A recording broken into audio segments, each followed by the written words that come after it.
Good evening. The Eastham Conservation Commission will hold a remote public hearing on Tuesday, January 14th, 2025 at 6 p.m. pursuant to Massachusetts General Law, MGL Chapter 30A, Sections 18 to 25, Open Meeting Law, MGL Chapter 131, Section 40, Wetlands Protection Act, and Chapter 155 of the Code of the Town of Eastham, Eastham Wetlands Protection Bylaw. And before we start, I'm going to, before we start, this meeting is being broadcast on Public Access Channel 8 and is available on the town website at www.eastham-ma.gov. And we'll, please remain mute if you are not. It's not your turn to speak, and please let the chair know if you will be recording the meeting. I'll now take attendance. Janet Benjamins. Here. Joanne Cossett. Here. Greg Douglas. Here. Okay, Mike Harnett. Here. Chuck Wagner is off tonight, and Karen Strauss, I am here. Before we start, I just want to make a brief announcement that on January 28th at 5:30 p.m., ahead of our regular January meeting, the Commission will hold a public hearing to consider revisions to Section 7C of the Eastham Wetlands Regulations concerning chemically treated wood. Copies can be found at the Conservation Department, on the Conservation website, at the Clerk's office, and comments are accepted in writing until February 27th, and then will be accepted in person during the hearing.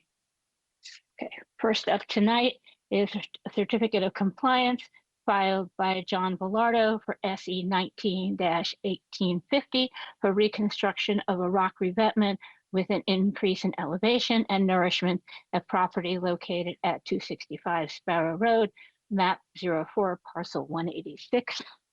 And I believe you were out there for a site visit this morning. Okay.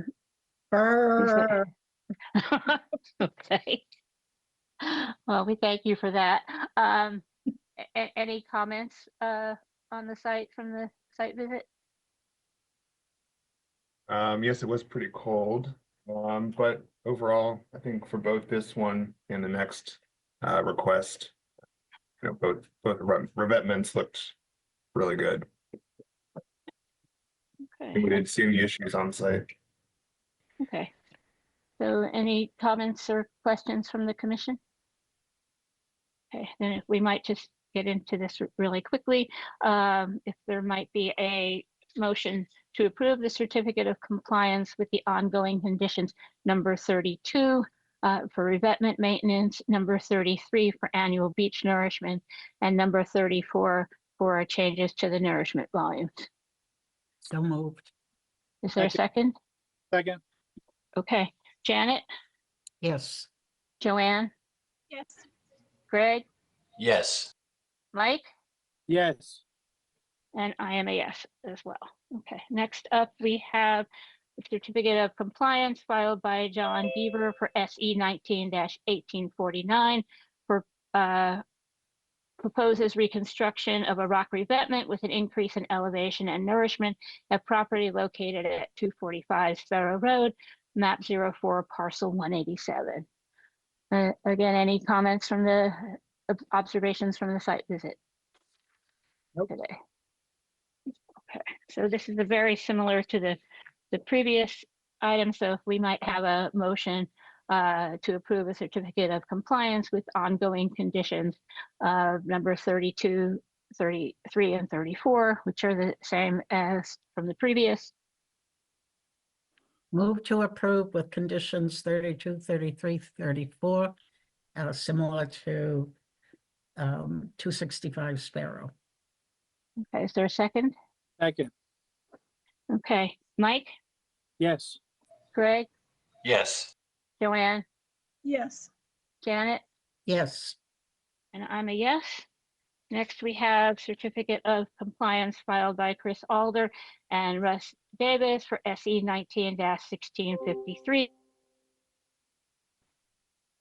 for the construction of a single-family house, pervious driveway at property located at 20 Deacon Payne Road, map 15, parcel 128.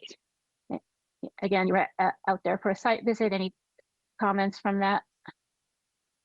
No. Nope. Okay.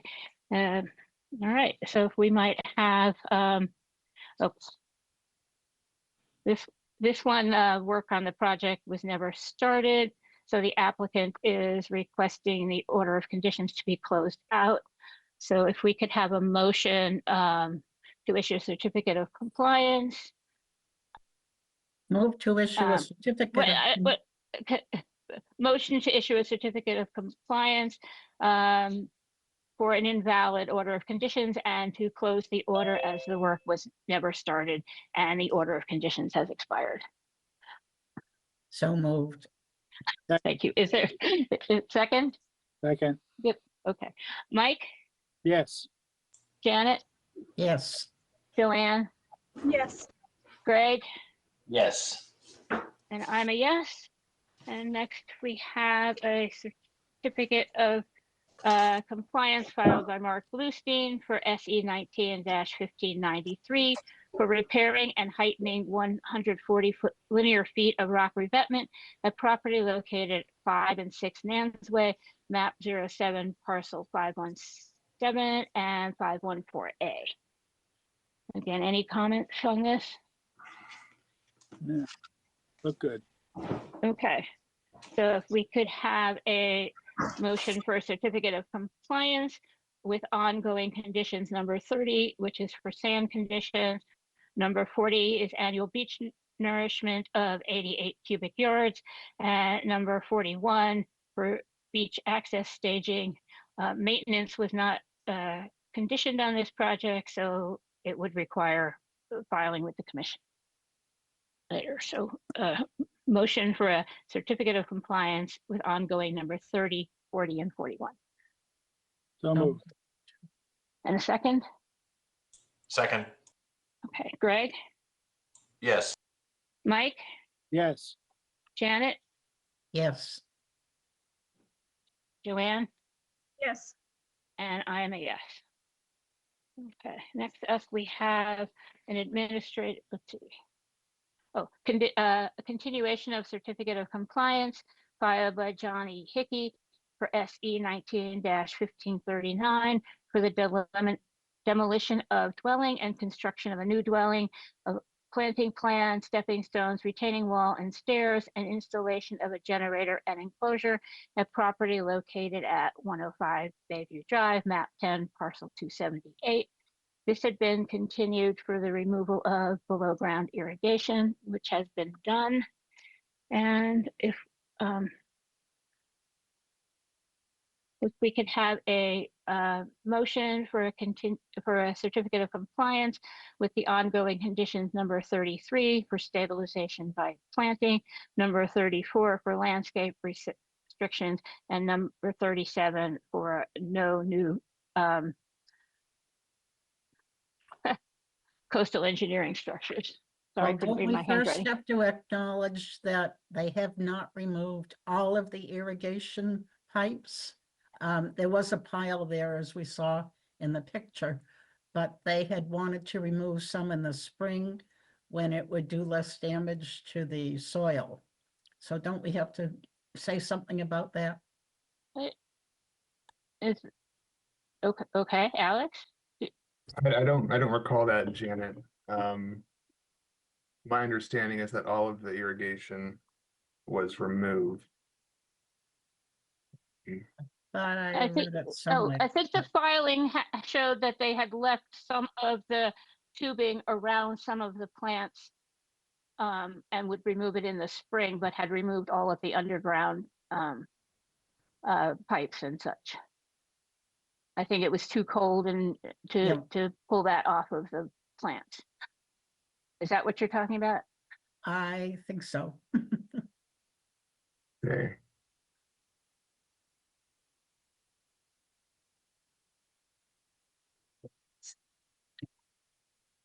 Okay. I think they're in substantive compliance, though, with what we had requested. Yeah.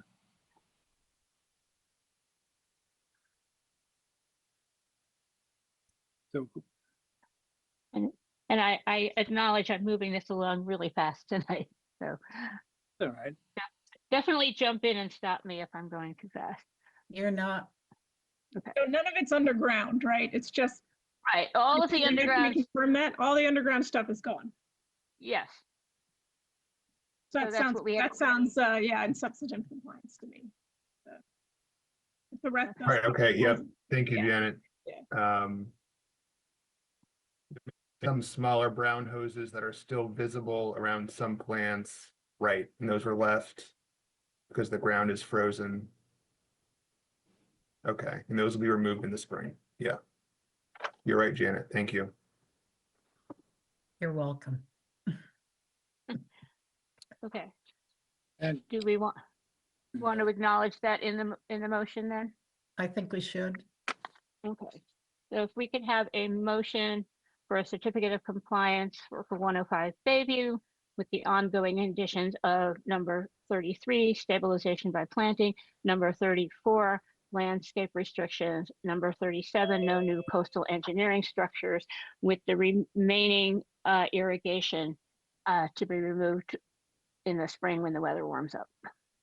it's just that 34 landscape restrictions, we noticed that they pruned a section of black cherry right near the deck where the view is, and that's not permitted.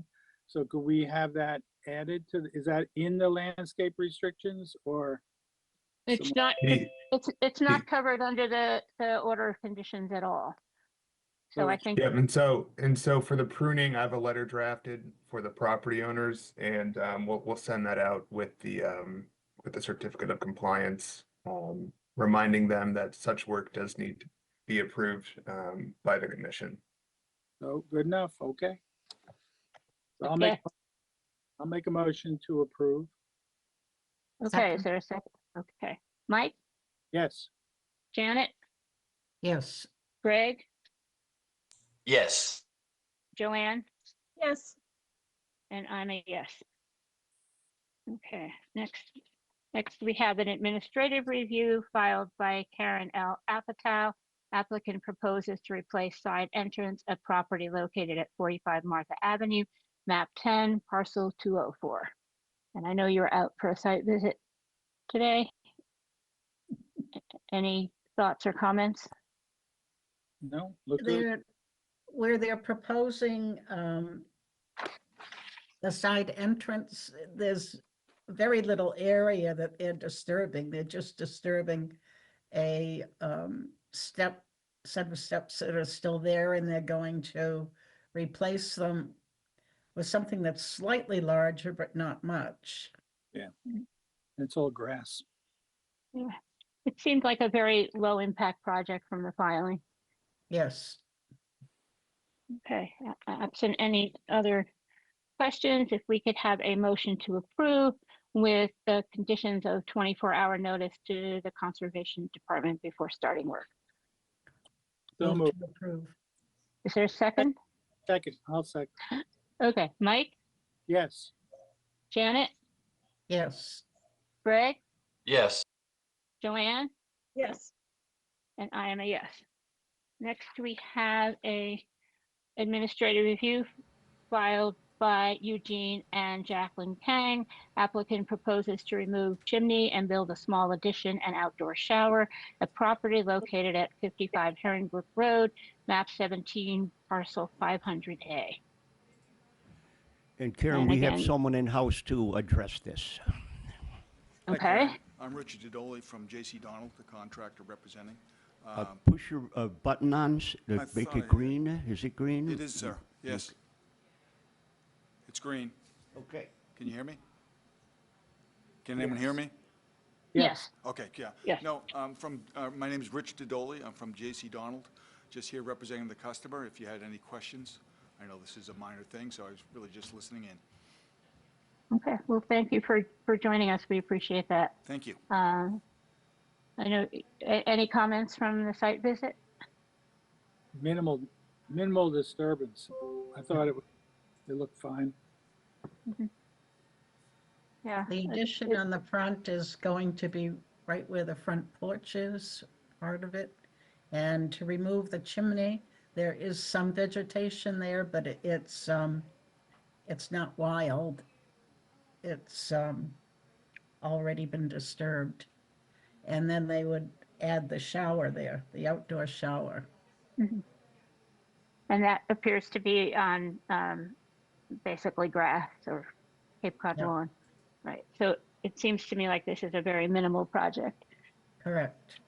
Okay, and absent any other questions, if we could have a motion to approve, let's see, with contractor engineer to be informed of conditions, work notice to the Conservation Department 24 hours prior to beginning work, replacement vegetation. So any vegetation disturbed or removed should be replaced in kind. So Go moved. ahead, Mike.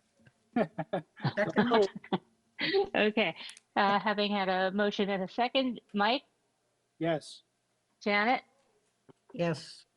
Joanne, Yes. Greg, Yes. and I am a yes as well. And thank you, Rich. Thank you. You guys have a great day. Thank you very much. Okay. Next, we have a administrative review filed by David Ritchie and Susan Walsh. Applicant proposes to install a generator, 2 120-gallon propane tanks using plastic hurricane-rated pads and trench underground piping at property located at 380 Ireland Way, map 17, parcel 028. And I see Susan Walsh is here for any questions. Any comments from the site visit?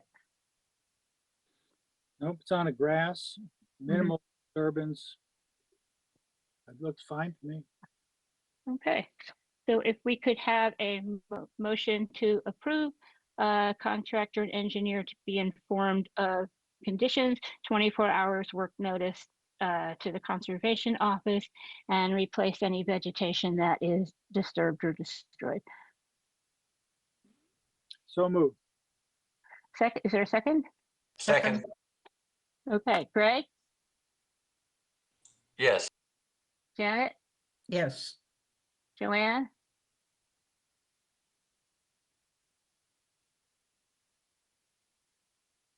Joanne, you're muted. Yes. Sorry. Mike? Yes. And I am a yes. Okay. All right, thank you. Okay. All right, that all went really quickly. Next up, we have a notice of intent filed by Edward and Amy Bull. Applicant proposes to remove an existing garage and construct a 1-bedroom dwelling with a 1A septic, with an IA septic system and mitigation at property located at 100 and 110 Ellis Road, map 22, parcel 12 and 13. And who's here to speak on this? Good evening, commission members. Bob Reedy, engineer with JM O'Reilly and Associates. Can you hear me okay? Yes, we can, and welcome. All right, great. Thanks for having us tonight. Representing 110 and 100 Ellis Road. With me is the property owners, Ed and Amy Bull. They're both on the Zoom call if you have any questions for them. Also with me here is Teresa Sprague and Mike Tanis from Blue Flax. They both worked on the land management plan and planting plan. So I'm just going to go through the site plan and the existing conditions briefly, and then I'll pass it over to Mike, who can kind of go through the planting plan, and then we'll be able to answer any questions that the commission has regarding the project. So the existing property, the first thing I want to note is, just in case there's any confusion on this, we did confirm with our attorney and with the building department that this is one lot.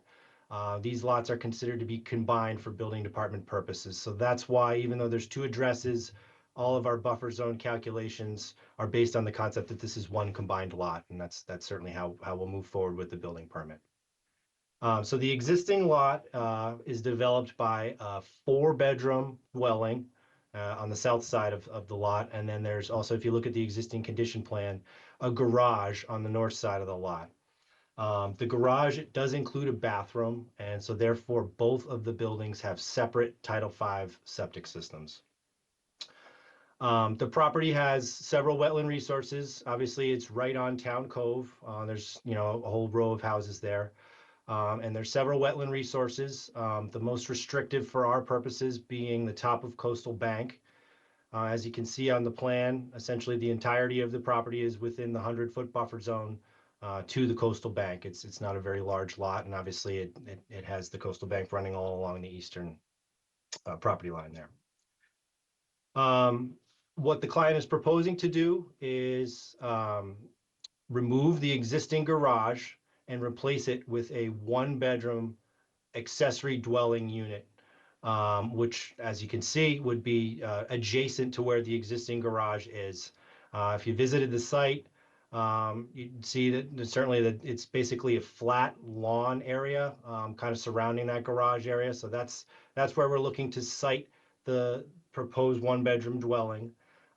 There is a fruit tree. It's a non-native cherry tree that is within the footprint of where we're proposing that dwelling. So that tree would need to be removed as part of the project. Teresa can go over the mitigation. I'm sorry, Teresa and Mike can go over the mitigation for that. I know they're proposing a replacement tree for that that's a little bit closer to that wetland resource. In terms of the location of the house, we tried to site the one-bedroom dwelling so that it would line up with the rear face of the other buildings along Ellis Road there. You can see, in addition to our house, the existing dwelling that's going to remain that we're showing on the south side of the lot, we're also showing the abutting dwellings to the north and south. You can see we've kind of lined up this one-bedroom dwelling so that it would be in line with the rest of those buildings. There's also a proposed driveway pull-in area that you can see right along the road there. And the proposed one-bedroom dwelling does have a farmer's porch in the front and a deck in the rear. Now, from a Board of Health standpoint, we are not adding any bedrooms to this property. And that's, key from the standpoint of what we have with square footage versus the amount of bedrooms. So what we're actually proposing is to remove one of the bedrooms from the existing dwelling so as to keep the design flow of the property the same as it currently is. Now, from a septic benefit, though, there's certainly a large septic benefit that we have here. The existing conditions involves 2 standard Title V systems. The Title V system for the garage is a pre-1995 system, so it's served by a leaching facility that extends deeper than what's currently allowed. The other septic system was installed in the 2000s and is a current Title V system. It includes a pump chamber and a pressure dose leaching facility that maximizes the separation from groundwater and also maximizes distance from wetland resources. As you can see, it's kind of in the driveway next to the existing dwelling there. So what we're proposing to do for the project is to abandon, so no longer use the older Title V system that's connected to the garage, and instead connect the new one-bedroom dwelling to the same septic system that is currently, or I should rephrase, the same leaching facility that is currently serving the existing 4-bedroom dwelling. Since we're not changing the bedrooms, it's still a correct size leaching facility. However, the real benefit to the septic, the biggest benefit is that we are converting the septic system to an IA septic system that includes an Advantex AX20 treatment unit. An Advantex AX20 is one of the 4 technologies that is identified by Mass DEP as a best available nitrogen reducing technology, which means that short of sewering, which, obviously I don't think that's in the near-term plans for this area of Eastham, short of sewering, this is the best available option that we have for reducing the nitrogen discharge, to nearby wetland resources. And obviously, with us being right on Town Cove, I do just want to identify this as a particularly impaired area from a nitrogen standpoint. The town of Orleans has begun their sewer hookup process, and they identified the order in which they're going to connect properties to sewer based on how impaired different areas are. And this area is phase 1. This is the area that's already been constructed, and folks in this area of Orleans, just adjacent to this property, are currently connected and getting onto sewer, getting off of septic systems. Again, this is not an option for us because we're in Eastham, but this is the next of best available option, short of being able to connect to sewer. So I just want to emphasize that, you know, from a nitrogen perspective, this is an impaired area that this project will have a big benefit to. Let me see. If you look in the site plan, just want to identify the coverage calculations. We have separated everything out by structure, so you can see the existing and proposed features are all separated out separately there. There is an increase in impervious area as shown. It's approximately just under 1,600 square feet of increase across the 100-foot buffer zone, and we've separated it out into the two categories on the buffer zone calculations. But we are providing extensive mitigation in order to counteract that increase in impervious area. And I'd like to hand it over to Mike, who's going to go over the planting plan and land management plan. And then after he's done, I'd be happy to answer any questions that you have related to the site plans. Thanks, Bob. Teresa Sprague here. I think I'm going to take over this portion, and then Mike, who's worked on the plan, can help answer any questions if we have any additional questions. I'm just going to quickly go over the existing conditions as we experience them on the site. The entire area, as Bob pointed out, that's where the proposed house is going, the existing garage located, and then the area is mostly Cape Cod lawn, except for a small strip of vegetation right along and just over the top of Coastal Bank, which is almost entirely invasive, made up of bittersweet, border privet multiflora rose, and English ivy and shrub honeysuckle. In that area. Otherwise, the area, with the exception of the ornamental cherry tree, is entirely Cape Cod lawn. Our goals for the mitigation and restoration are to protect the coastal bank and the salt marsh and to improve wildlife habitat value. NHESP, Natural Heritage and Endangered Species Program, has not identified any estimated or priority habitat on this site. However, they do identify Town Cove as estimated and priority habitat for rare and endangered species. So we feel it's very important to do what we can to protect the interests in Town Cove. Along the toe of the bank, we do have some native species, including some American beach grass mixed in with high tide bush. There is a stone revetment here along that bank, and some of the beach grass is mixed in with that. What we're proposing to do here is remove the invasive I should add that about 7 years ago, the homeowners undertook an invasive species management and restoration project on the coastal bank on the property to the south. At that time, they did not have control over the property to the north, so they limited their restoration to the property on the south, and the invasive species were managed on that bank, and that bank is currently stable and in very healthy condition. We are proposing, now that these two lots are considered one lot, to actually extend the proposed vegetated buffer strip not only around the proposed new construction on the northern part of the lot, but to also extend that vegetated buffer strip on the southern portion of the lot to help better protect that coastal bank and salt marsh resource area. So we are proposing to continue what the Bulls have already started on the southern portion of the lot along the northern portion, remove the invasive vegetation, restore native vegetation. Overall, we're proposing to plant 113 native shrubs, including beach plum, native northern bush honeysuckle, arrowwood viburnum, fragrant sumac, inkberry holly, Carolina rose, and amelanchier. For a total of 3,200 square feet of proposed mitigation restoration area where lawn will be removed, invasive vegetation will be removed, native woody vegetation will be planted back. In addition to the woody vegetation, we're proposing to seed the area with native grass and wildflower mixes, which we've indicated on our plan. I do want to point out in our land management plan, if you have a copy of that in front of you on page 3 in our existing conditions section, we did look back through historical imagery, and up until and just after 1938, there was historically a single family home on this lot. Sometime after 1938, that single family residence was moved across the street. So we just want to point out that this was historically always managed as a single family lot. And I think that's what we're seeing in the landscape is the remnants of that. We've also included some photographs on page 4 of the existing conditions.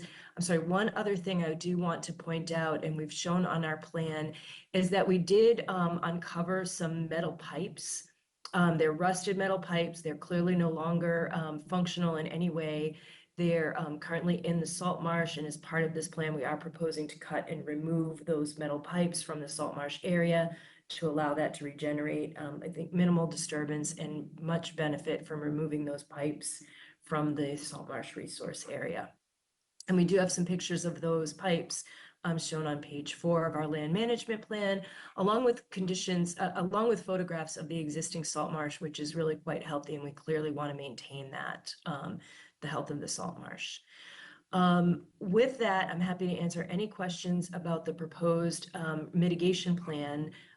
Again, we're proposing 3,204 square feet, which is just over 2-to-1 mitigation for the proposed increase in structure. But we feel that total that will have, along with the change to the septic system that Bob just described in detail, will have a significant improvement on the protection of the Town Cove resource area. Thanks.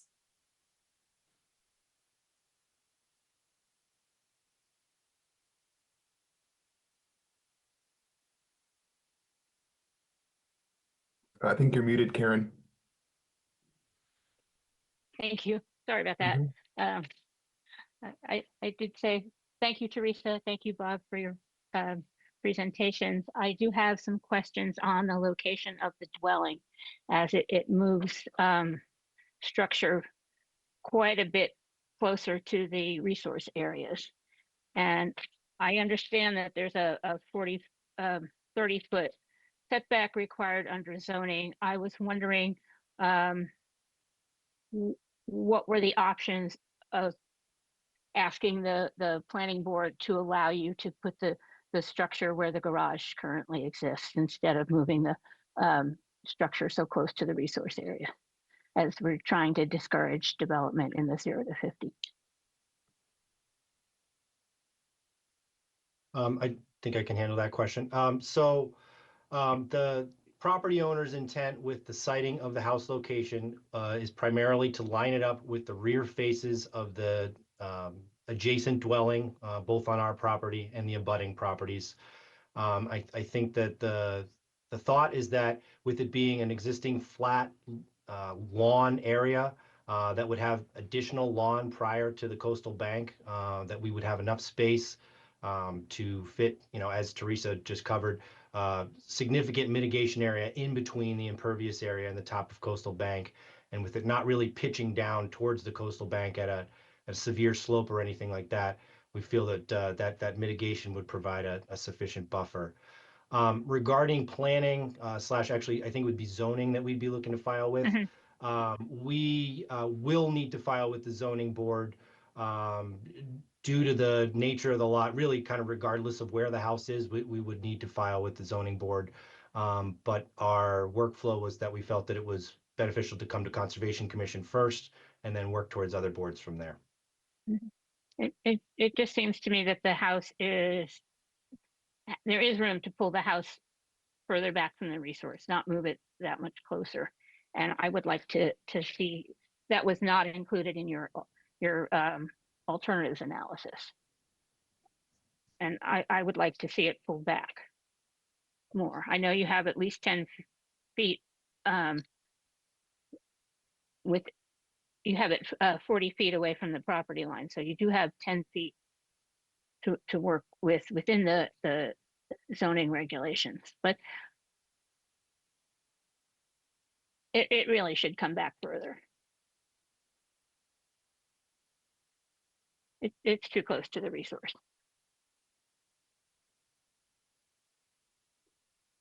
And then, yeah, that's my comment for now. I'll pass it along to others. Janet? I have a similar comment. I would like it completely out of the 50. I don't see any reason for putting it within the 50 at all. It's nice to align the properties. I can understand that concept, but it Doesn't have to be within the 50 at all. So I concur and completely agree with what Karen stated. Anything else, Janet? Joanne? Yes, I just want to generally share the same sentiment. I don't know that I would be as extreme as Janet, but it does seem like there's quite a bit of wiggle room to move the dwelling back from the resource zone, maybe be creative with the walkway and driveway. Certainly, it might be a negotiation with the zoning board, but agree generally, Karen, with what you said. Otherwise, I actually think the rest of the project sounds really good. The mitigation sounds good. The improvements with the new IA septic sound great. So yeah, this would be my one concern. And I know in the past we've seen some creative redesign and movements of pieces of projects to be able to make that happen, at least partially. But I would leave it up to the expert engineers to try to figure out how we can make that happen. Thanks. Mike? Yeah, I also think the house has been moved too far forward, particularly with the deck. There's not much room off to the bank. I agree it should be moved back. I'd also like to know what the EPA approves systemic herbicide is. And the cherry tree is a canopy tree, and it doesn't seem like you're putting any canopy trees back. I would like to see for this, that is a historic tree, so at least 2 canopy trees put in addition to what else you're doing. That's it. Greg? Yes, I agree with the previous comments about the location of the new construction. I think it should be moved back if possible. And I'd like to see some comments and analysis of that possibility. I have a question about the lot size. Am I reading that this lot size is about 20,000 square feet? And that would be about a half an acre. Is that correct? It just sounds small to me. Yes, Because- that is correct. It's actually bigger than some of the other lots because it's been combined versus some of the other lots are half the size of this. Right. The neighbor- And this was, how was this zoned at the time? Was this like, is this grandfathered in because it was before 2003, I think, or something like that? So it's Yes, it grandfathered was. bedroom. It was the subdivision plan is pretty old. I could get the date for you, but it was pretty old, and I think the lot size was 10,000 square feet they were aiming for. I even think a couple of these might be under 10,000 now because of wetland resources kind of cutting down the size of the lot a little bit. So it wouldn't be possible, for example, to make it a 5-bedroom, right? It would have to be a 4-bedroom. Because you wouldn't be able to expand that on the new system. Correct. Adding bedrooms is not an option per Board of Health regulations. And what's involved with removing a bedroom? What do you have to do to actually say, well, I have 4 bedrooms in my house and now I don't have 4 bedrooms in my house?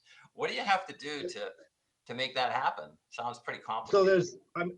So I suppose in theory, there's several ways to do it, including, actually just pulling a room right out of the house. But practically the way that it's typically done, and this is based on the Board of Health's definition of what a bedroom is. So I'd have to double check. Every town has a different, but I believe in Eastham, the requirement is that it needs to have no actual doorway on it and have a minimum 5-foot cased opening. The 5-foot aspect is the thing I'd have to confirm. It might be 4 or it might be 6, but I believe it's 5 in Eastham.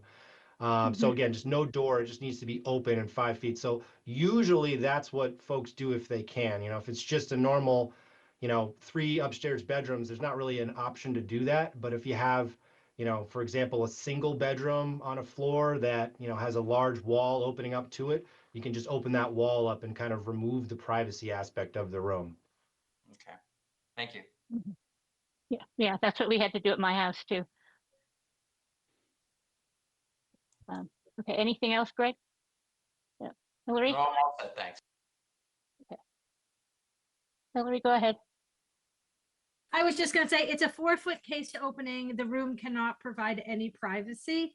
And so in the Board of Health, we review that when the building permit comes in. And then we actually do walkthroughs to confirm it before we sign off on anything. So it is a process that we do fairly regularly, and it's pretty tightly regulated. Thank you. Thank you, Hillary. Okay, so it seems like everybody on the commission is very clear on wanting the house to be pulled back from the resource areas. And I would, so we'd like to see you address that, if you could. And then I just Okay. have one other comment on the planting plan. I'd like to see at least some of the mitigation area set aside as a no disturb zone, because it is protecting coastal bank and the town code. Yes, that's no problem. Okay. Alex, you had something to add? Yes, I just wanted to confirm, will there be any plantings on the coastal bank itself, or is this all within the buffer zone? Because that was a comment DEP had, that if there was any coastal bank alteration, then we want to quantify that area. I'm going to let Mike speak to that. Most of that bank is revetted, so I'll let Mike speak to that. Sure. Some of the plantings are going at the very top of the bank, but most of the bank, as Teresa said, is revetted, and there's a very healthy rack line in there, and there's naturally baccharis and other native grasses there. So there will be invasive removal, but there isn't a need for any planting. Okay. Then could we get, are we able to quantify that area of disturbance on the bank itself? Sure. I don't think that was indicated in the notice.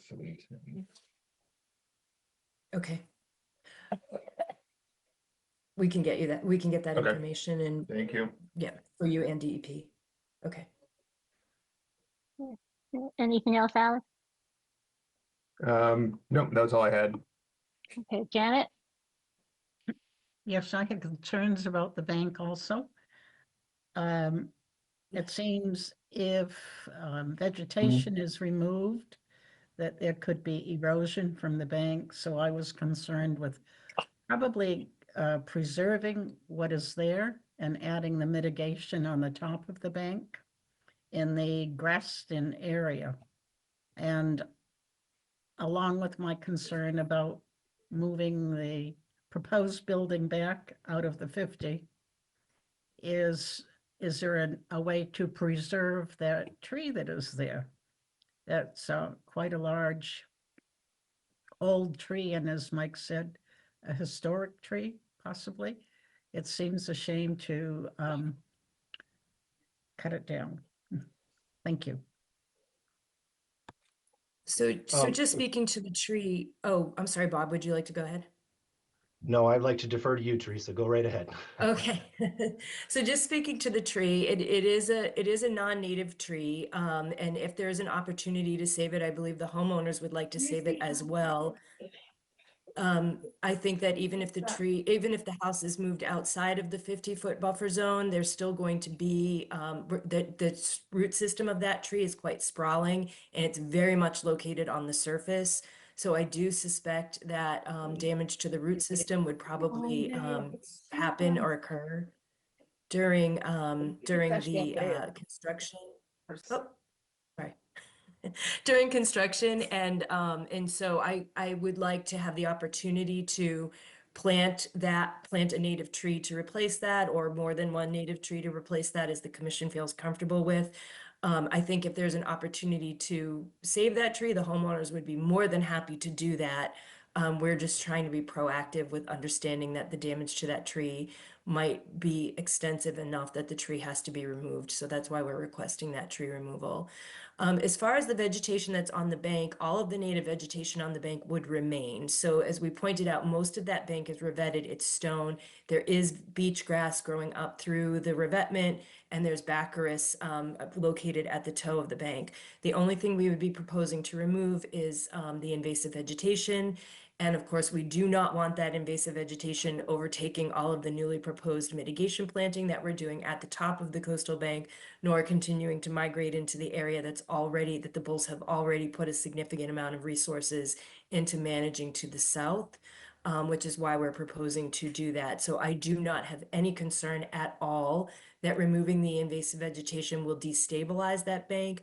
I think the benefits of planting a vegetated buffer strip at the top of the coastal bank will much better protect the resource area. Even if we were only proposing to remove the invasive vegetation from the bank and not implant any vegetated buffer strip at the top of the bank, I still think the resource area would be in better condition.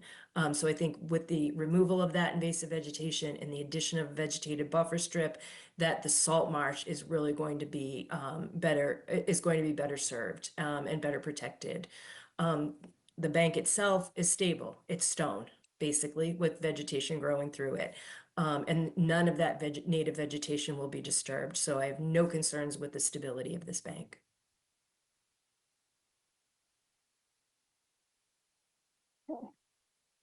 So it looks like what we're looking for are for you to look at pulling the house back, for information on the chemicals that would be used for the invasive removal, looking for if you have to take out the cherry tree, if you can't save the cherry tree, for a replacement of at least 2 canopy trees, and that for you to mark off the plans where the invasive removal would be on the bank and a proposed no disturb area. Does that sound about what you heard? Okay. So this means we need to continue. When would you like to continue to? Our next meetings are January 28th, February 11th, February 25th. So you would need revised plans from us by January 21st, a week from today for the 28th, is that right, or? I believe so. That's correct, right, Alex? Revised plans by the 21st for the next meeting? Let's see, I'm pulling up a calendar here. For our next meeting on the 28th, if you're sending us, additional information, if we can get it by the 23rd, Thursday, I'd say that would probably be our deadline because I do an agenda review on the 24th. If we could just continue to the 28th for now, and then after we meet, if we decide we need more time, we'll reach out as soon as we know that we wouldn't make that meeting. But I think we'll just continue to the 28th for now and then go from there. Okay. Okay, that sounds good. So if we could have a motion to continue this to January 28th. So Somebody. moved. So moved. Okay, and a second. Okay, Janet, Yes. Greg, Yes. Joanne, Yes. Mike, Yes. and I am a yes. Okay, thank you. We'll see you in a couple of weeks. Thank you. Thank you for your time. your time this evening. Thank you.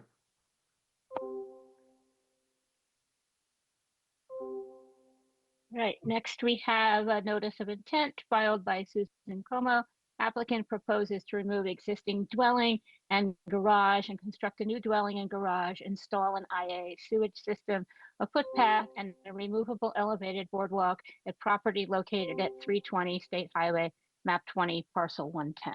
And Good afternoon, Roy Okarowski from WRS Engineering, representing the owner of the property.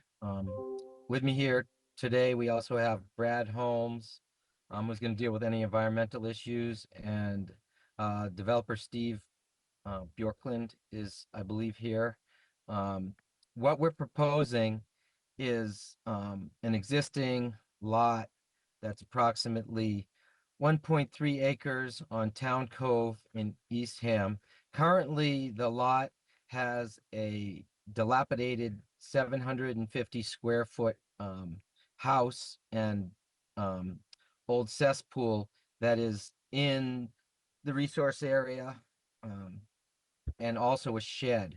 What we're proposing to do is revamp this lot by removing that structure and the shed, and then constructing an approximately 1,000 square foot footprint house along with a 576 square foot footprint garage, along with an Advantex IA septic system. There's currently a curb cut off Route 6, so we don't need any curb cut permits. We have water coming to the site already. And the plans, if you can see, show us coming at a 90 degrees off Route 6. What we're planning to do is fill, because it slopes down, for those of you who've been there, we need to fill that area to build up a plateau to park on. And then we'll access the garage, which basically is at elevation 10 or so. And then the house also follows that. None of our construction, or with the exception of some usage area outside of the house, which will be explained by Brad, is in any resource area denoted by the state.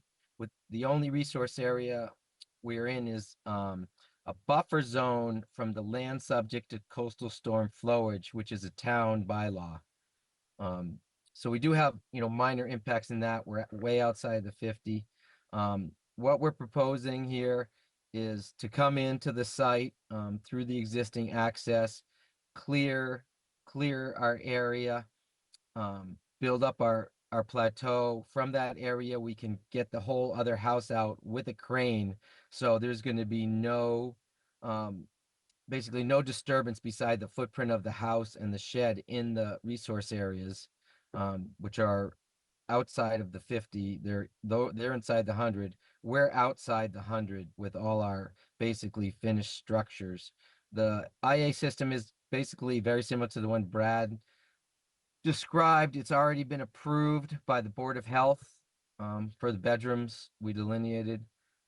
At this point, I would like to turn it over to Brad because he has a very extensive description of what he plans to do on the property to make sure we comply with the board. One other note too, we are at this point pulling the proposed boardwalk and pathway off the filing.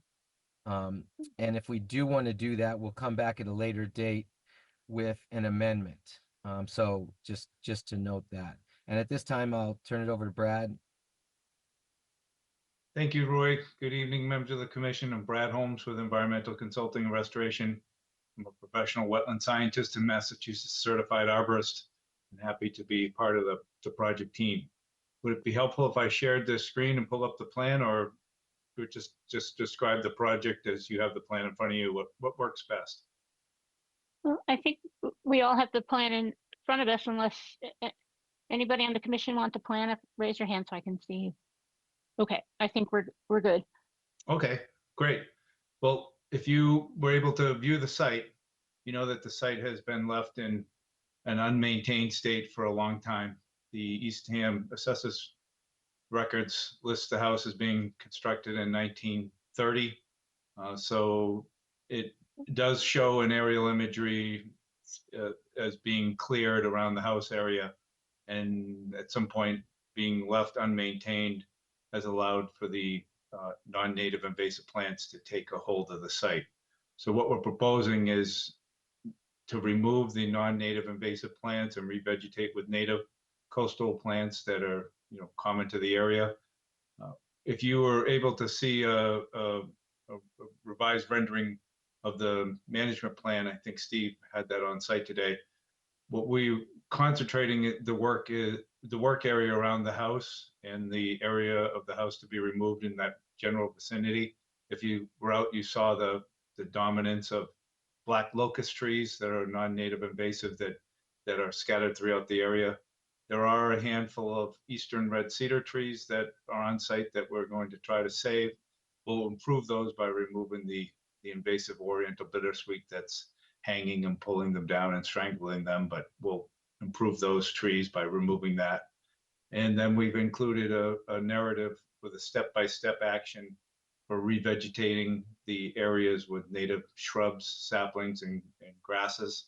So at the end of the day, there'll be a significant improvement in the vegetative quality of the site to remove those invasives. Most of the site is non-native invasive. As Roy was explaining, the project is also a betterment to the resource areas because we're removing a home and a shed / garage structure from land subject to coastal storm flowage and redeveloping the site landward of the FEMA flood zone. So we move structures outside that area and bring them back towards the street. So that's an improvement to the resource. And that area where the house was removed will be revegetating with native species. So the commission has a detailed narrative with a step-by-step action and planting plan that goes along with it. The work would be overseen by a professional such as myself. Any herbicide treatments would be performed by a licensed herbicide applicator. All of the target species that we're looking at is woody, sapling, shrubs, and vines. So those would be cut at the base of the stem and just wiped. So there won't be any foliar or spraying applications. It'll all be targeted wiping by a licensed professional so that we protect any of the native species that are in the general area. And that's a brief overview, and can certainly go further into the document and the plan if you wish, but that gives you a gist of what we're proposing to enhance the site. I don't know if there's all that much mitigation needed because we're not pushing the envelope in the sense of adding onto existing structures or creating a new development out of a virgin site. This is an existing single-family house lot that predates the regulations, removes those structures, brings it back out of the resource, and our work is to improve the quality of the site so that it's not an invasive mess as we have now. So bring it back to the team. Before I ask the commission, I know Steve was able to meet with the commission, so during the site walk, if Steve has any comments, jump in, but I'll bring it back to the commission. Any questions I can answer. Thank you. So you're saying that the work is outside of the resource areas, but you are doing work in land subject to coastal storm flowage, which is a resource area on the WPA. If I said that, I misspoke. We are in land subject to coastal storm flowage, correct. The existing house and a portion of the existing garage is in the resource of land subject to coastal storm flowage, which will be obviously working in that area to get that house out and some vegetation activities. But the development project itself is outside that area.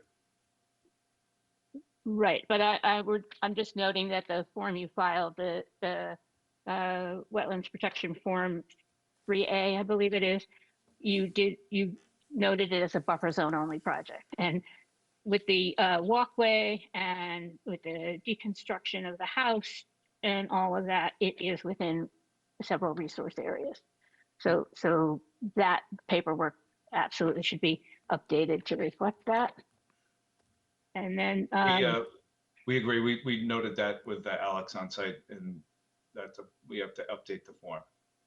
Okay, and then the structure itself is within the buffer zone to land subject to coastal storm flowage, and therefore a resource area for our regulations. So you are required to comply with our landscaping and land management requirements. So that certainly does require mitigation for a project such as this. And then I know you said you're withdrawing the walkway and the elevated boardwalk, but I did want to note that if you come back with that, we're going to be asking questions about how you're going to manage water flow down the slope for the walkway, as it's a 6-foot change in grade, and that your elevated walkway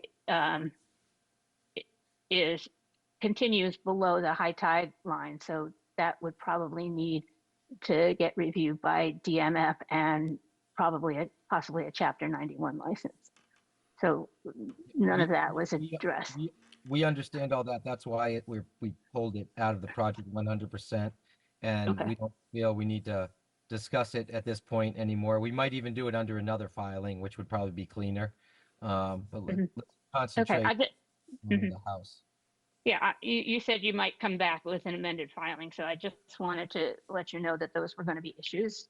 So No, if you thank are coming back with it, that you would be able to address them ahead of appearing before us Thank you. on it. Okay, so yeah, I'm going to turn this over to Alex and the rest of the commission for questions, and then come back to myself. So Alex, go ahead. Now there's the revised mitigation plan that we saw on the site this morning. I don't think all the commissioners have been able to have an opportunity to see the revised plan itself. I know Janet and Mike and myself saw it this morning, but Yeah, that should be. The rest of us have not seen it. We didn't turn it in because we didn't meet the deadline for the time before it. And we suspect the meeting will be continued anyway. So if either Brad or somebody can screen share that, it would be helpful, or Alex. Right? I'm available to do that if you like, Alex. Yeah, you can do Yeah, that. that'd be great, Brad. Thank you. And Wayne should make that available to you, screen sharing? Okay. What we've done is focused the majority of the proposed invasive plant removal work and planting area within the project area. So if you see this dark green area, here's really where the majority of the vegetative buffer that will remain outside the project footprint. Is it possible for you to zoom in so we can see Sure. the work area bigger? So I think the concern is, when I met with Alex and Steve Bjorklund last Friday, is that the area that we've shaded in green outside the salt marsh and also within the land subject to coastal storm flowage and through the site, that area is, as I said, is dominated with non-native invasives. Though this area of the site, closer to the highway and up on this elevated area, also has a large amount of larger black locust trees, probably 10 to 14, 16 inches in diameter. And it wouldn't be feasible for us to be able to eliminate all those invasive trees there. So what we're proposing is within this area here, where there's smaller black locusts, there are certainly black locusts in the footprint. This area of the site is where the majority of the work will occur. As you'll see on the plan, it says within this other area, selective removal of invasive shrubs and saplings less than 3 inches in diameter. If you're able to walk the site, you'll notice that there's several smaller black locust saplings that can easily be cut by hand, stump wiped, and then dragged out of the area without any impact, and that will allow the other native vegetation to expand. There's some multiflora rose bushes and some honeysuckle that can be removed within this area. So we didn't want to eliminate this area that we wouldn't be doing any invasive work, but we wanted to show that the focus area of the site is within the project area. And as I said, there's some red cedar trees that need some removal of vines to improve them. There's probably half a dozen of red cedar trees here that we're going to save. There's some red cedars here that we may be able to save near the roadway as you come in, and there's a black oak here. If we can save those, we will. If we can't, we'll mitigate that at a 2-to-1 ratio. So the narrative that we've included has the list of all the species of shrubs proposed that we would interplant, and it also has red cedar, black cherry, red maple that we would use during our mitigation requirement for that 2-to-1. But that's the revised plan. It really hasn't changed. The narrative hasn't changed. The theory hasn't changed. It's just that we're focusing the concentrated area around the project, and outside that area, we wouldn't be removing large trees. Even though they're invasive, it just would be too much site work and too much site disturbance. So we keep those for now and just chase the smaller saplings and shrubs.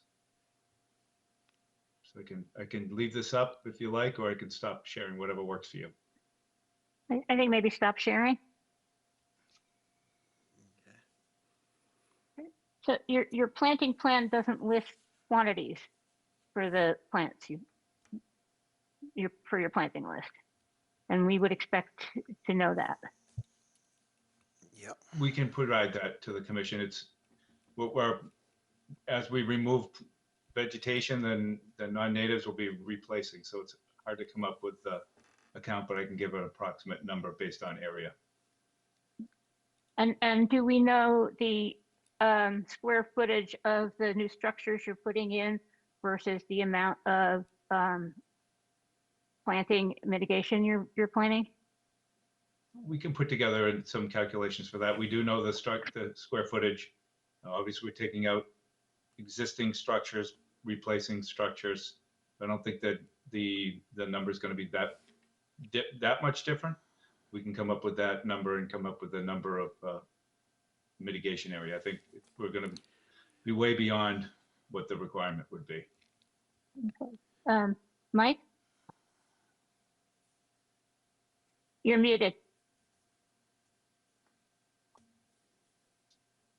Yeah, same thing. On the mitigation plan, there's a lot of talk about removing invasives, but I think we need to get them flagged. Not everything, but at least the locus, which ones are coming out and which ones aren't, because a lot of the big ones are canopy trees, so we need to get to know how many are coming out so we can figure out how many red maples, red cedar, or black cherries are going in, because I'd like to get an idea of how many, what type of trees and how many are coming out. Again, a lot of mention of the herbicide. What is it? We need to have the specs for that. I think that's about it. Mostly that's my main concern. We can provide the information on the herbicide type and the proposed number of revegetation trees. As far as the black locust, it's because it's an invasive tree, non-native, we weren't proposing to replace that at a mitigation ratio. Anything native that would need to come down, we would obviously need to follow the commission's guidelines for mitigation. Our regulations don't work that way. It's 2 for 1.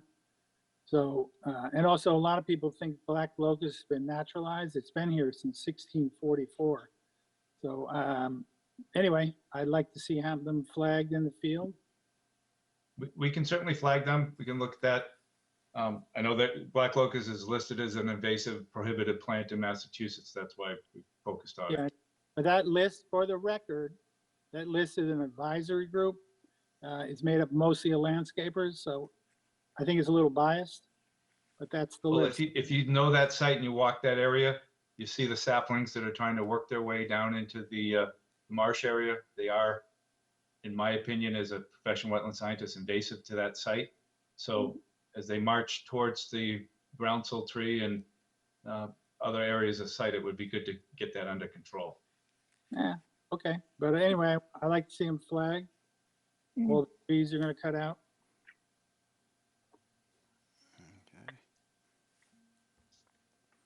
Anything else, Mike?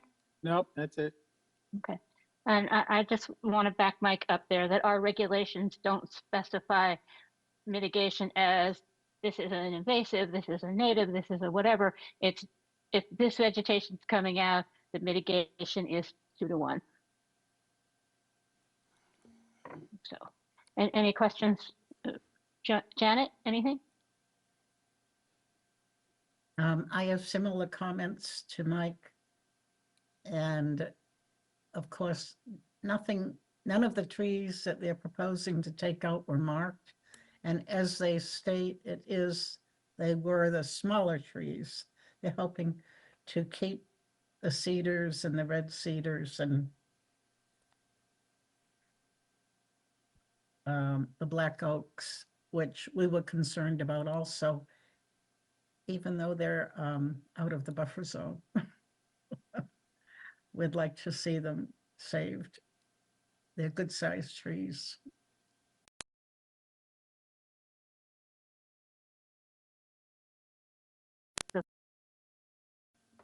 Oh, okay. Oh, okay. Joanne, any thoughts? Yes, I thought I'd put my hand up for good measure. I actually wanted to ask about the construction plan and the way that the garage in particular is situated. It is partly in the 100-foot buffer zone. And I note that you need a wall to kind of shore that up, that also goes into the buffer zone. Can you just explain the rationale for why you couldn't do a mirror version of that, i.e. somehow get the garage on the other side of the turnaround where it's not within the buffer zone? I'm also curious how much difference that makes, given we're talking about multiple resource areas anyway, but certainly it did pique my interest to know, it's not just a garage, it's also a wall, so there's a significant disturbance. So why it can't kind of shift to the other side? Maybe it's a safety issue, maybe it's something I'm not thinking of, so I appreciate your analysis. Thank you. I'm gonna defer to Steve if he wants to speak. If he doesn't, I'll give my explanation. Yeah, can you hear me? Yes. Yeah. Okay.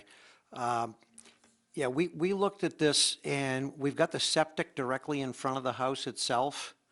And we're trying to get a turnaround so that it's safe coming in and out, which is why we end up with the T shape here. So with the septic system itself, we've got tanks that are over on the right-hand side of that. So we were left with the left-hand side, and the original design as we looked at this was to try to take everything out of the velocity zone, which we've done, and try to keep as much as we can outside the 100. But the impact in that land, in your buffer zone, I guess, I didn't see the performance standards that would prevent the garage from being located in that area. And the only reason we pushed it over far enough is so that there's parking directly in front of the garage. So we did push it a little bit, I guess that's to the west at that point.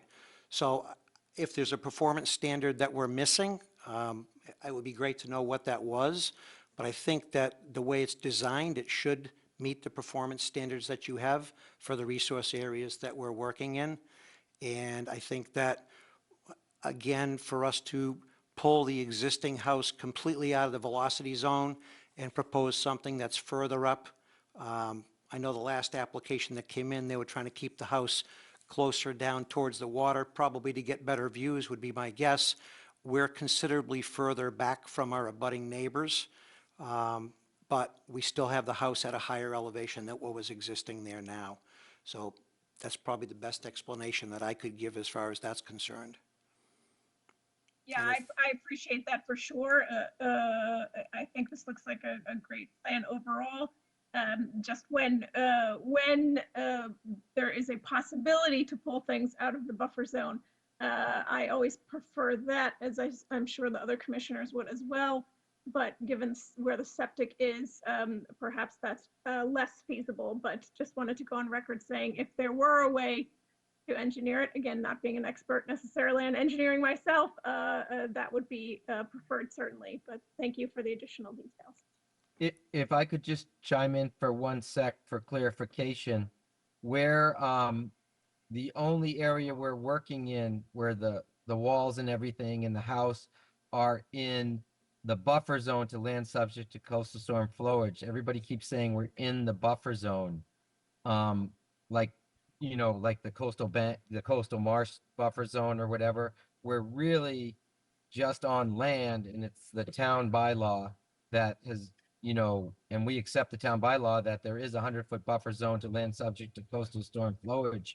But when you look at impacts for that, it's the town considers it the same, but in reality, you know, if that bylaw wasn't there, we wouldn't even need to come to conservation for this project. Just for the record, thank you. Well, just for the record, if the WPA wasn't there, you wouldn't have to come before us either. If the bylaw's not there, you don't have to come before us. If the zoning isn't there, you don't have to come before anybody. So If I can just chime in one more time, I mean, the first thing that I looked at when we looked at this site was to try to get the septic system as far away from that resource as we could, and that's why that top right-hand corner was the best place to end up putting the septic. Even though it's an IA system, I always try to keep the septic as far as possible away from the resource area, you know, within reason. So that was the first design that I looked at, was that septic system and trying to get that away. And again, we're removing the old cesspool, which is in the velocity zone. So I think we've done a pretty good job as far as the placement of the structures, probably compared to a lot of projects that come in. I don't think we're pushing the envelope. I think we have something that's reasonable. It's really, in my opinion, of 43 years of doing this, it really boils down to the mitigation and what we can do to remove some of these invasives and make it a better, more vibrant area for everybody that's involved. yeah, I do want to say that I think I can speak for the commission when I say that we do appreciate that you came to us with a project where you pulled the development as far back from the resources as you could go, and we definitely do appreciate that. Thank you very much. And we recognize that, and we're just getting into the details here to make this the best and least I'll say I impactful project appreciate as that, possible. but it's our job to really go Right. and ask all the tough questions. So so yeah, I agree. I think you've done a lot of great work here, but got to ask those tough questions. Oh, you know, I appreciate the question, and you know, I did want to respond to it, and that's basically the reason, was to try to get that septic as far away as possible.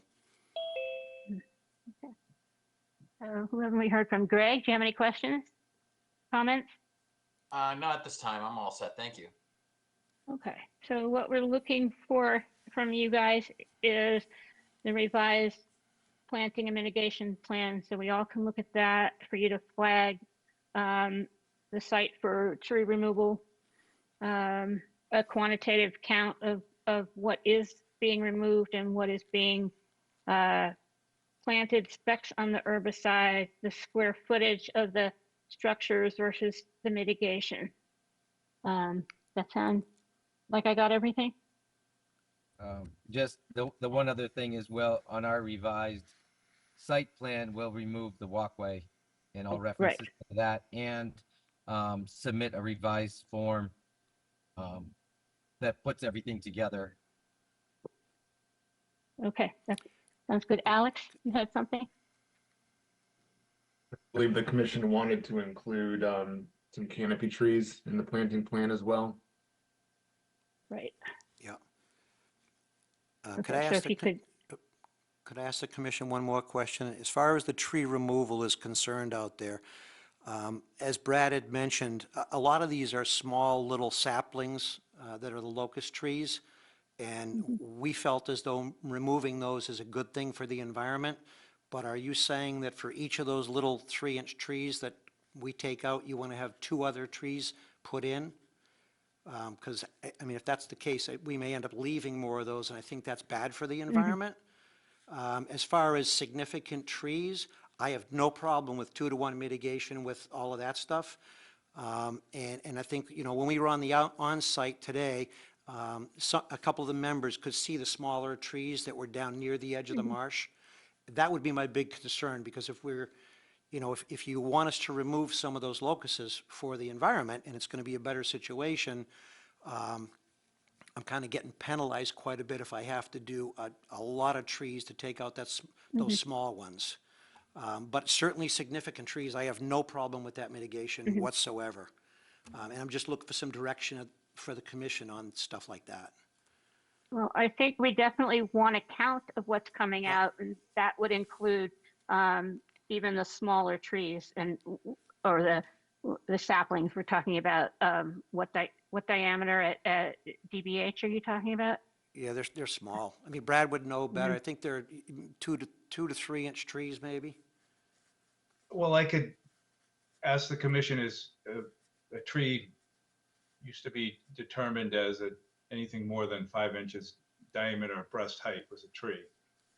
Anything below that was a sapling.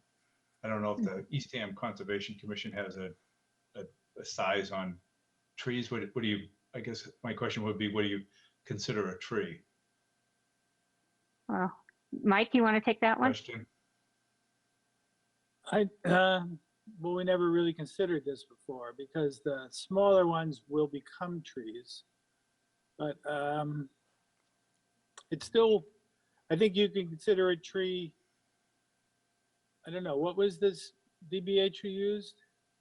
So 5-inch diameter was a tree. Anything larger than 5-inch diameter was a sapling. But what I think we could do is certainly, we will certainly tally all the trees and comply with that. What I would say would be that any tree that's a tree being greater than 5-inch diameter would be your 2 to 1. If we're proposing removal of the black locust saplings, we already have a list of shrubs that we're proposing to replace and add to the site. So I would say we just go with the shrubs as replacement for the smaller saplings and go at a 2 to 1 on shrubs. Well, definitely, I would flag, it's not that big of a deal to flag them. So I would flag them all, and the next site visit, we can discuss it. You know, is it in particular? I don't know, because they weren't flagged. I don't know where they are. So I think once you flag it, we'll have a better understanding of what our requirements are. As far, right now it'd be 2 to 1, but maybe we can ease that. I don't know. Some balance between quantitative and qualitative removal is, so we don't have that information yet in detail of what you're taking out. So I get it. We're looking to come up with an overall healthy restoration plan that we don't want to ignore the layers of the vegetation from trees, saplings, and grasses and shrubs. So we'll come up with as we have, that's our intent, and we included the species in the list. We'll come up with a revegetation list, and we can have something to review based on what's coming out. Yeah, I know what. Yeah, I think I know what you're looking for.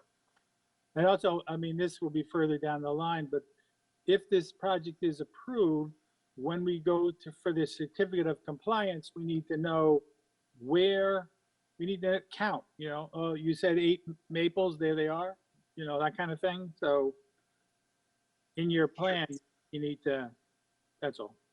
Yeah, I think in the narrative, one of the requirements is after the mitigation project's complete and the planting project has been implemented, a completion report has to be submitted to the Conservation Commission that details this. And then we're into the monitoring period. I know you'll have conditions for monitoring.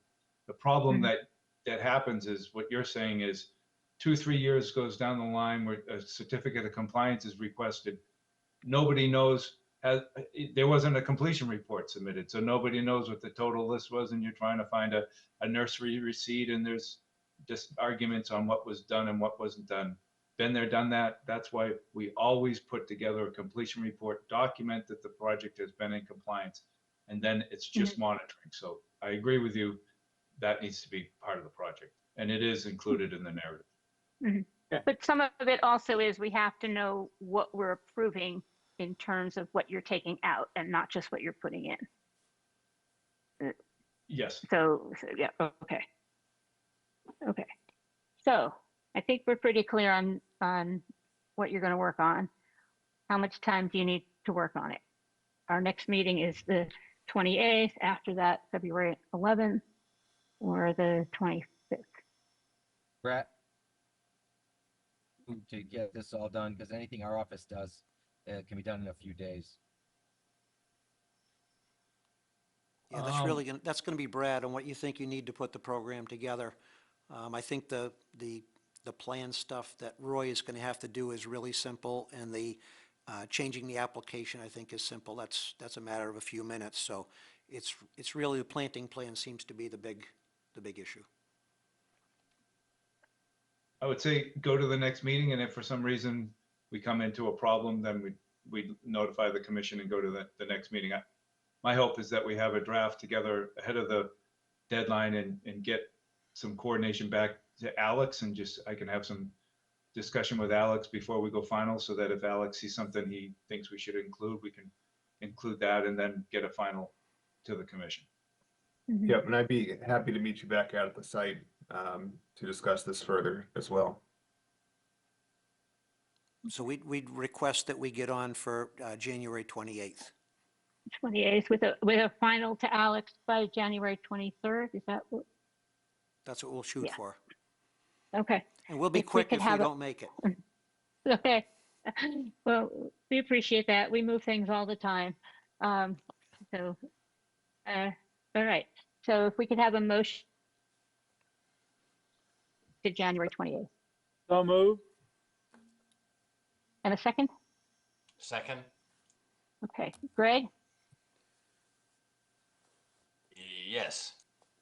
Joanne, Yes. Mike, Yes. Janet, Yes. and I am a yes. So thank you. We'll see you in 2 weeks. Okay, no, Thank you. I'm lonely here in the town hall. Should I shut the lights off and lock the door when I leave? Mike is, Wayne is still there. Okay, yeah, no one's been in the room for a long time, so he must be hiding somewhere else. Well, Thank you very much he's for your managing the time. video streams for us, so. I hide So, very okay. good.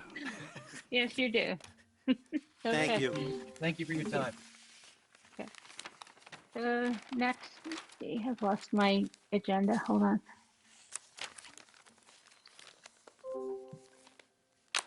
Agenda always seems to disappear under large project plans.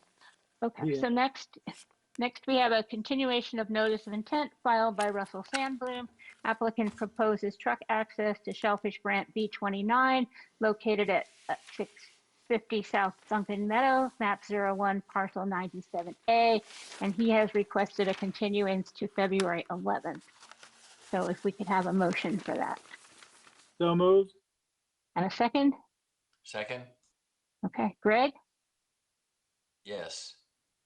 Mike, Yes. Joanne, Yes. Janet, Yes. and I am a yes. Okay, and thus concludes our hearing portion of the day. We now have minutes for November 11th, 2024 and November 26th, 2024. Does anybody have any comments, corrections? Anything for the minutes? No. No, okay. We thank Amy for her usual excellent job. So if we could have a motion to approve the minutes for November 11th and 26th.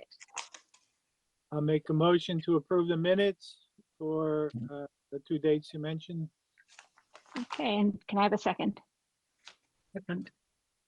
Okay, Janet, Yes. Mike, Yes. Greg, Yes. Joanne, Yes. and I am a yes. Okay, any violation updates? Alex, no, okay. Liaison reports. Janet, anything from CPA committee? Yes.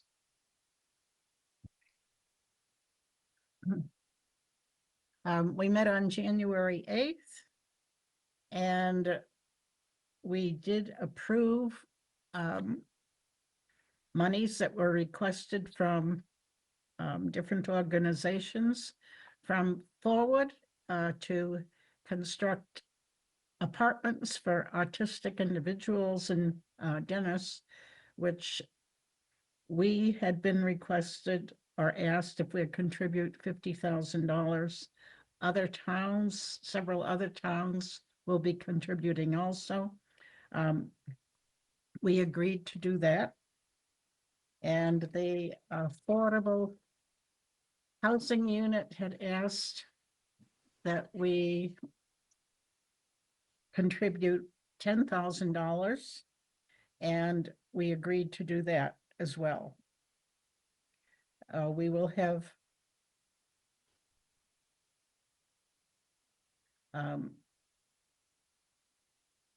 8 towns were asked to contribute $10,000 each for the Lower Cape Housing Institute, and we were asked the same. We will review other submittals in February and March. Thank you, Janet. Mike, anything from the Forest Committee? We met with a forester, we as in open space, Alex was there. He was gonna do a cruise through the forest and submit a report. We're just waiting on the report. When we met him, it was the preliminary and he said it would take a couple days to do it. And we're just waiting on the report. Yeah, and I believe he's gonna be calculating is it the basal coverage of Yeah. Wiley Park? Is that right? So he's trying to figure out the percent cover that the trees have on the property. So that was a calculation that he was gonna start the day of our site visit. Sounds like he was gonna have perhaps a follow-up visit out to the property afterwards. But as Mike says, yeah, we're waiting to see what his report says. Do you know how he goes about doing that count? Is that through satellite imagery? I Or? think it's probably a combination of satellite and field work. I'm not quite sure exactly how that calculation is The way generated. the way it used to be done when I was in school, which was a long time ago, we would lay a map of the site, put in a grid line, and then walk. You take your compass, you'd walk a certain distance on the grid line, and then we had prisms. If we're doing a 10% or a 20 or 30, and you hold the prism up, and every plant that was actual, not split, you count. That's a so-and-so, you pick the DVH and you do the species and then you move on. And that's how we did it. Now, we didn't have satellite photography and those, but that's how we would do it. And I think he was going to do some of that because we were in a group, we were chatting away, and we said, "You mind if we come?" And he goes, "Well, I can do it better because I'm walking through the brambles and you keep, I'd be talking." And so I think he was going to do part of that. Oh, that's really kind of fascinating how that's done. So I would guess these days there's some combination of satellite work, computer work, and some field groundwork and spot checking. Yeah, Mhm. sure. Okay. Yeah, and when we receive that report, I could certainly share that with the commission if y'all would like, if y'all would find that interesting. Yeah, I think we have an offsite where Mike takes us all out and teaches us how to do this and be like a team building exercise. There we go. I like that. I go. Okay, so the Strategic Planning Committee is meeting again in February when we likely will be very close to a final version to share out, I think. There's been a lot of changes in the meantime, and we're trying to work up a smart plan, and it doesn't necessarily fit all of the projects that are involved in the plan. So the Open Space Committee meets tomorrow, so I'll have an update for you guys at our next meeting. Okay, what next is education and training updates. The annual MACC Environmental Conference is coming up on March 1st. You all must have gotten an email from MACC in the last day or two that announced that, and conference registration is open. So it looks like there are some very interesting programs that you guys might enjoy learning from. So if anybody wants to go, I would like to go if somebody wants to drive. So if you could take a look at it and then maybe we can discuss it again at the next meeting. It's at Holy Cross in, I want to say, is it Worcester? It's a little bit of a trek. Worcester. Worcester, yeah. The College of the Holy Cross in Worcester. In Worcester. Is it the first or is it the second? It's the first. It's the first. Saturday, okay. March 1st from 8 a.m. to 4:30. Gotcha. It's a nice campus, but it is a bit of a trek. So Yeah, other discussions, we have our public hearing coming up on January 28th, so that's at 5:30 ahead of our regular meeting. What else? The Provincetown Independent is doing an article on our regulation update and harm's way for this week, so expect to see that in the Thursday edition. Anything else? And at some point, we should have an executive session to review the minutes relating to that process. Yeah, perhaps at the next meeting, we can schedule a date for that. I'm thinking that one of the 2 meetings in February would perhaps be good to do that. Or we could possibly have another work session, because I'll have another draft of the saltwater dock regs for you all before the end of the month. And so think about that, bring your calendars to the next meeting. And okay, anything anybody wants to say tonight? Nope. Okay, so thank you, everybody. If we could have a motion to adjourn. Make a motion to adjourn. Is there a second? Second? Okay, Greg, Yes. Joanne, Yes.